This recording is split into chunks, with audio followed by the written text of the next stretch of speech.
राम राम प्यारे भाई और बहनों, आज इस वीडियो में आपका स्वागत है। आशा करता हूँ कि आज का वीडियो आपको हर बार की तरह पसंद आए। इस चैनल पर लगभग मैं 1 महीने के बाद आ रहा हूँ क्योंकि चैनल पर गाइडलाइन स्ट्राइक लगे हैं और बैन के चक्कर चल रहे हैं, इसलिए मैं वीडियो अपलोड नहीं कर पा रहा था।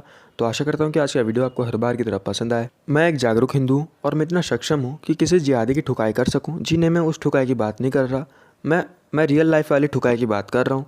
आप शायद गलत समझ लिए। मैं यूट्यूब पे वीडियो इसलिए बना रहा हूँ ताकि आपको जागरूक कर पाऊँ। मैं तो खुद जागरूक हूँ, लेकिन आपको भी जागरूक कर पाऊँ। नहीं तो मेरे वीडियो बनाने का मतलब क्या हुआ जब आप खुद जागरूक ना हो। मैं अपने वीडियो के ज़रिए आपके मन में जो झूठे सेकुलरिज्म है उसको दूर करता हूँ, जिहादियों की पोल खोलता हूँ और जो झूठे भाईचारा है उसको भी एक्सपोज करता हूँ। अगर आप मुझे दूसरे जगह पर टैग करते रहेंगे तो मैं भला कितने जगह पर आकर रिप्लाई करते रहूँगा, ये पॉसिबल नहीं है। लेकिन अगर आप जागरूक रहोगे तो कोई भी जिहादी अगर आपके कल्चर का मजाक बना सकता है तो आप खुद वहाँ पर उसकी पिलाई कर सकते हो। जब समाज के विरुद्ध कोई अपराध कर रहा, जब मानवता के विरुद्ध कोई अपराध कर रहा,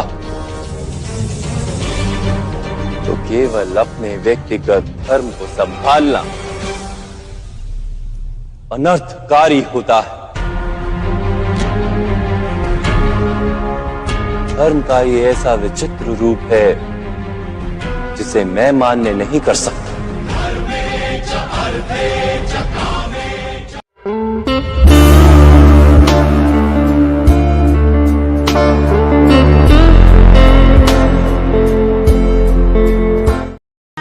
मायावती से हमारी रही है 25 साल तक दुश्मनी, उनसे अब ये दोस्ती निभाएंगे। बेटा जी ने हाथी तो पाल लिया, लेकिन अब ये चाह कहां से लाएंगे? अरे पापा, हम रिश्ता निभाएंगे और मोदी को भी हराएंगे। और रहा सवाल चारे का, तो आपके समधी लालू जी किस काम आएंगे?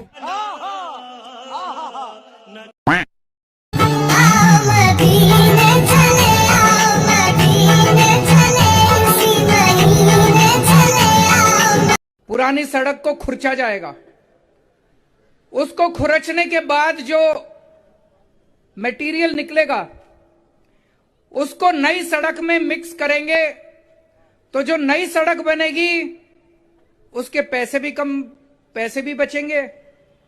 30% मटेरियल पुराना इस्तेमाल हो जाएगा। चिंता न करना, पक्की बनेगी। कभी सोचो पुराने वाली से कच्ची। Villages which are 100% beef eating or Muslim inhabited, there you can eat. Where will they buy this beef from? Only in those localities? And if that locality within a 5-kilometer radius of a temple which is outside their village, how will they get the supply of beef in those villages? Can you explain? First of all, I am not here to facilitate consumption of beef. So I am here to restrict the consumption of beef as per the directive policies of our state, our constitution, or whatever Gandhiji has said to us. So I am not here to facilitate consumption of beef. I am going to put restriction on consumption of beef. So simple answer is that within 5 kilometers of Satro and Namgarh, you will not consume beef. And from where you will consume beef, that answer you will not get from me. बुकरा को तो round घुमा के, अंडा के जैसा scarf लगा के, coconut में गंजा मिला के, आजा ओ सारे बुकरा पहन के, all the बुकरा band, don't do miss the friend. Hey, useless बुकरा dance, बुकरा dance, बुकरा dance, बुकरा dance, बुकरा dance, बुकरा dance, बुकरा dance, बुकरा dance, बुकरा dance, बुकरा dance, बुकरा dance, बुकरा dance, बुकरा dance, बुकरा dance, बुकरा dance, बुकरा dance. आ गए हैं लखनऊ और कह रहे हैं कि लखनऊ को मैं दिल्ली बना दूंगा। तो क्या दिक्कत आ रही है? तो लखनऊ है ना, कह रहे हैं लखनऊ प्रदेश की राजधानी है, दिल्ली देश की राजधानी है। हमें दिल्ली और लखनऊ में अंतर महसूस करना होगा। यहाँ पर बैठेंगे वो आंदोलन के, मैं वही कह रहा हूँ ना, ये प्रदेश की राजधानी है ना। आपकी पार्टी तो फोटो ट्वीट कर रही है कि जरा बच के आइयो। हम तो सबको सहयोग करना चाहते हैं, सबका स्वागत करना जानते हैं। आप राकेश टिकैत का स्वागत करेंगे? क्यों नहीं स्वागत करेंगे? बातचीत ही करा दीजिए सर, फिर सरकार। किसान आएगा, किसान का स्वागत होगा। कानून के साथ कोई खिलवाड़ होगा तो उस तरीके से भी स्वागत होगा। संभव क्या बात है, क्या दिक्कत है? कोई समस्या नहीं है। यही यही अंतर बता रहे हैं आप, दिल्ली और लखनऊ का अंतर यही मैंने है। क्या कहा ना, दिल्ली है, ये लखनऊ है। हाँ। तो मुझे लगता है इतना दूसरा अंतर वाला तो स्वागत कैसे होता है योगी जी? मैंने कहा ना कि ये अंतर उन सबको भी मालूम होगा जो कहते हैं कि हम लखनऊ को दिल्ली बना देंगे, तो उनको ये भी अंतर मालूम होगा कि ये प्रदेश की राजधानी है, ये देश की राजधानी नहीं है, और प्रदेश की राजधानी में किस प्रकार का चाल चलन होना चाहिए ये भी उनको जानकारी होनी चाहिए। चलिए कुछ पॉलिटिकल सवाल। तमाम सारे समर्थक कांग्रेस के यहाँ पे खड़े हुए हैं। क्या नाम है आपका? जैनुद्दीन। जैनुद्दीन, कांग्रेसी हैं आप? किसका इंतजार कर रहे हैं? मायावती का?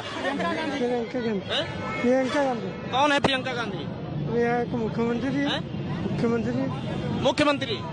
अच्छा, प्रियंका गांधी मुख्यमंत्री का इंतजार कर रहे हैं ये। क्या नाम है आपका? सैदुल इस्लाम। सैदुल इस्लाम, पूरा नाम तो हमको नहीं पता है, लेकिन किसका इंतजार कर रहे हैं आप यहाँ? प्रियंका गांधी। कौन है प्रियंका गांधी? शोर मत करें, शोर मत करें, आवाज को मत दबाएं इनकी, इनको बोलने दें। कौन है प्रियंका गांधी? नहीं जानते आप? जानते हैं प्रियंका गांधी कौन है? मुख्यमंत्री। मुख्यमंत्री। क्या नाम है आपका? मीनास अली। है? मीनास अली। मीनास अली, मुख्यमंत्री प्रियंका गांधी का इंतजार कर रहे हैं ये। आप नेता हैं इनके? हाँ, मैं नेता हूँ इनका। आप, क्या नाम है आपका? मेरा नाम नरेंद्र गौतम है। नरेंद्र गौतम है। देख लीजिए ये सारी तिकतियां हैं यहाँ पे लगी हुई है, नरेंद्र गौतम, और ये यहाँ पे स्वागत समारोह है प्रियंका गांधी का।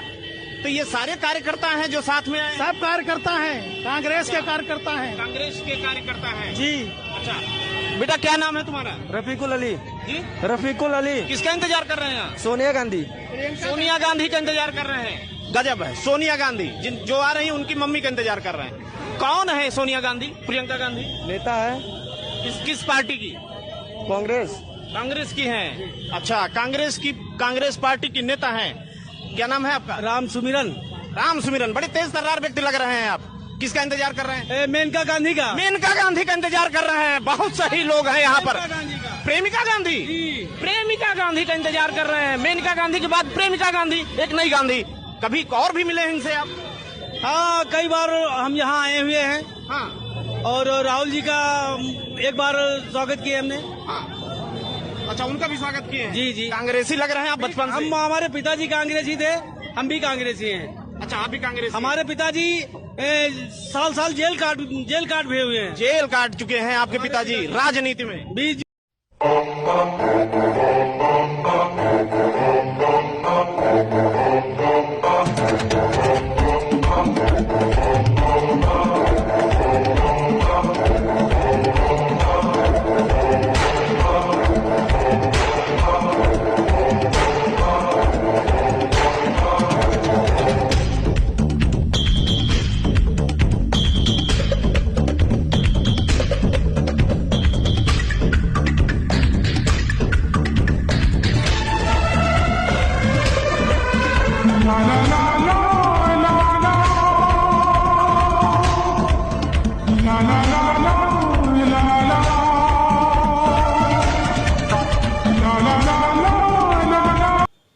बस इसके आगे मैं आपको नहीं दिखा सकता। कहीं ऐसा ना हो जाए कि आपने इस R&D नाच को देखने के कारण मेरे वीडियो को लाइक करना ही भूल जाओ।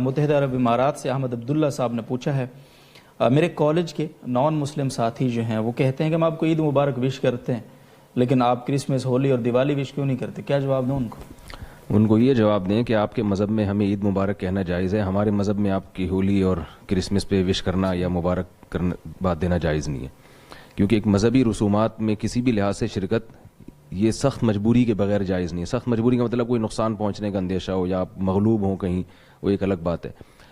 तो ये ऐसे है जैसे अगर कोई हिंदू हमारी मस्जिद में आना शुरू हो जाए और इस बेस पे हमें ये कहे कि हम तो आपकी मस्जिद में आते हैं, आप हमारे मंदिर में क्यों नहीं जाते, हम तो आपके खुदा के सामने झुकते हैं, आप हमारे बुतों के सामने क्यों नहीं झुकते। तो वही इस्लाम में जो है ना वो एक हद तक कंप्रोमाइज़ किया जा सकता है, उसूलों पे सौदा और समझौता नहीं किया जा सकता। इस्लाम की एक अलग हैसियत है, एक हक़ानियत है, तो एक हद तक हम उनके साथ मिलाप रख सकते हैं। उसके बाद फिर हमारी बाउंड्री है, गैर मुस्लिमों की तो कोई हदूद नहीं है तो उनके तो कोई कानून ज़ाब्ता नहीं है, तो वो तो आज़ाद हैं, तो उनकी आज़ादी को देखकर मुतासिर नहीं होना चाहिए और उनकी आज़ादी पर अपने आप को क़ियास नहीं करना चाहिए। तो वो अगर मस्जिद में आएंगे तो हमें मंदिर जाने की इजाज़त नहीं होगी। ठीक। तो इसी तरह वो अगर हमें सेलिब्रेट कर लेते हैं तो ठीक है, उनका मज़हब है, लेकिन हमें इजाज़त नहीं है कि हम उनकी मजहबी रसूमात में किसी भी लिहाज से शिरकत करें। जी जज़ाकुमुल्लाह जी। और शायद इतना काफ़ी होगा किसी सेकुलरिज्म वाले चौधे को ये समझने के लिए कि ताली एक हाथ से नहीं बजती। सन 1969 में कांग्रेस में विरोध के बाद इंदिरा गांधी ने कांग्रेस को तोड़कर अपनी नई पार्टी बनाई और उसका चुनावी चिन्ह रखा गाय और बछड़ा। ये भारत के सीधे साधे और धार्मिक हिंदू समाज को मूर्ख बनाने का हथकंडा मात्र था, क्योंकि स्वयं इंदिरा गांधी ने ही केवल 3 साल पहले 1966 में दिल्ली में गोहत्या पर रोक की मांग कर रहे हिंदू साधुओं को गोलियों से भुनवा दिया था। हिंदू समाज की धार्मिक आस्थाओं का चुनावी फायदा उठाना और पीछे से हिंदुओं का अपमान करना और हिंदुओं के विरुद्ध षड्यंत्र रचना नेहरू और इंदिरा की कांग्रेस का इतिहास रहा है। ज्यादा दूर क्या जाना, हाल ही में केरल में बीच चौराहे पे कांग्रेस के नेताओं ने गाय को काटा, सिर्फ हिंदुओं की आस्था को नीचा दिखाने के लिए। कांग्रेस ने सहिष्णु हिंदू समाज को आतंकवादी समाज घोषित करने का खतरनाक षड्यंत्र रचा। मुंबई में पाकिस्तानी आतंकवादियों ने 26 नवंबर 2008 को जो नरसंहार किया, उसमें वो तो मोहम्मद कसाब जिंदा पकड़ा गया, नहीं तो कांग्रेस ने उसे आरएसएस की साजिश बताते हुए किताबें भी बांट दी थी। साध्वी प्रज्ञा का कांग्रेस ने झूठे केस में जो हाल किया, उसे कोई हिंदू नहीं भूल सकता। राहुल गांधी ने कहा था कि देश को हिंदू आतंकवाद से सबसे ज्यादा खतरा है। कांग्रेस हिंदू समाज के बारे में क्या सोचती है, ये उसकी केवल एक झलक है। 2011 में सोनिया गांधी ने कम्युनल वायलेंस बिल के लिए अपनी पूरी ताकत झोंक दी थी। इस बिल के अनुसार अल्पसंख्यक समाज का व्यक्ति बिना किसी सबूत के बहुसंख्यक समाज अर्थात हिंदू समाज के व्यक्तियों को कभी भी गिरफ्तार करवा सकता था। कांग्रेस की ये चाल हिंदुओं के लिए बहुत ही घातक थी। चुनाव के समय हिंदू मंदिरों के चक्कर लगाने वाले कांग्रेस के नेताओं ने हिंदू समाज की अमूल्य धरोहर राम सेतु को तोड़ने की पूरी तैयारी कर ली थी। इतना ही नहीं, कांग्रेस ने सुप्रीम कोर्ट में भगवान राम को काल्पनिक तक बोल दिया था। राम मंदिर बनने की बात पर कांग्रेस बोलती है कि कोई अच्छा हिंदू अयोध्या में राम मंदिर नहीं चाहेगा। इसका अर्थ हुआ कि कांग्रेस के अनुसार भारत के सारे हिंदू खराब हैं, क्योंकि वो अयोध्या में भगवान राम का मंदिर चाहते हैं। सुप्रीम कोर्ट में भी राम मंदिर बनने से रोकने के लिए कांग्रेस नेता कपिल सिब्बल ही वकील रहा है। कांग्रेस की इस मंदिर विरोधी सोच की प्रेरणा शायद जवाहरलाल नेहरू खुद है, जिसने आजादी के बाद सोमनाथ मंदिर के पुनर्निर्माण का जबरदस्त विरोध किया था। 23 अगस्त 2008 में उड़ीसा में वनवासियों के बीच सेवा कर रहे महान हिंदू सन्यासी स्वामी लक्ष्मणानंद की दर्दनाक हत्या कर दी गई थी, जिसके बाद पूरा उड़ीसा जल उठा था। स्वामी जी के ऊपर उससे पहले भी 7 जानलेवा हमले हुए थे, जिसमें स्वामी जी ने कांग्रेस के राज्यसभा सांसद राधाकांत नायक का नाम लिया था। कांग्रेस का यह सांसद क्रिश्चियन मिशनरी संस्था वर्ल्ड विजन का मुखिया था। इतना ही नहीं, कांग्रेस ने कर्नाटक में लाखों हिंदुओं के हत्यारे टीपू सुल्तान की जयंती सरकारी खर्चे पर मना डाली।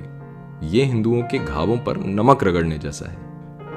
करोड़ों बांग्लादेशियों और रोहिंग्याओं को देश में घुसाकर कांग्रेस ने देश की सुरक्षा के साथ तो खिलवाड़ किया ही है। बंगाल और उत्तर पूर्व के राज्यों, विशेषतः असम में हिंदुओं के लिए अस्तित्व का ही संकट पैदा कर दिया है। यदि कोई उपाय नहीं किया गया तो आंकड़ों के अनुसार असम में कुछ ही सालों में हिंदू अल्पसंख्यक हो जाएंगे। नेहरू परिवार की कांग्रेस अंदर से हिंदुओं से कितनी घृणा करती है, ये इसके केवल थोड़े से ही उदाहरण हैं। मोतीलाल नेहरू ने यूरोप में कहा था कि उन्हें हिंदू ब्राह्मण परिवार में पैदा होने पर शर्म आती है। हिंदुओं के खिलाफ इतना जहर इस परिवार में भरा है। हिंदू विरोधी इसी सोच को जवाहरलाल नेहरू और इंदिरा गांधी ने जारी रखा, जिसे अब सोनिया गांधी, राहुल गांधी और इनकी पार्टी के नेता पूरी ताकत से चला रहे हैं। कांग्रेस हिंदुओं का खून चूसकर बढ़ने वाली पार्टी है। इनके पापों का घड़ा भर चुका है। जैसे भगवान श्री कृष्ण ने शिशुपाल का उसके 100 पापों को सहने के बाद वध कर दिया था, वैसे ही अब समय आ गया है कि कांग्रेस को जड़ से उखाड़ फेंका जाए। संबित पात्रा जी जुड़ रहे हैं हमारे साथ बीजेपी से। संबित जी, स्वागत है आपका भी। सुन रहे थे आप बहुत देर से बातचीत राकेश जी के साथ। इनको तो आप बात कर लेना ना इनसे, इनसे तो बात कर लेना, क्योंकि मुझे दूसरे उस पर भी जाना, मैं निकल रहा हूँ, ये आप कर लेना जी इनसे। अरे टिकैत साहब, आप ही पूछ लियो इनसे। नहीं, मैं तो पूछूंगा ही, मैं तो पूछूंगा ही। ना पूछ लियो आप इनसे। उनको मालूम था कि उनके सामने संबित पात्रा होंगे और संबित पात्रा जैसी स्क्रीन पर आए, उन्होंने अपना माइक निकाला, माइक पर 2-4 भाषण दिए, डायलॉग मारे और उसके बाद अपना कान से ईयरपीस निकाला और उठ करके चले गए। वीडियो के अंत तक बने रहने के लिए आप सभी का धन्यवाद। आशा करता हूँ कि आज का वीडियो आपको हर बार की तरह पसंद आया होगा। अगर आज का वीडियो आपको अच्छा लगा तो प्लीज़ वीडियो को लाइक कर दो, चैनल पर नए हो तो चैनल को भी सब्सक्राइब कर दो और इस वीडियो को कुछ सेकुलर भाई तक पहुँचा देना। मिलता हूँ किसी और वीडियो में। जय Shri Ram. What if you kill kafirs for better horse and jannat? But Malik says, आपके साथ एक छोटा सा प्रैंक हुआ है, वहां देखकर जय श्री राम बोलिए और चलिए नरक में।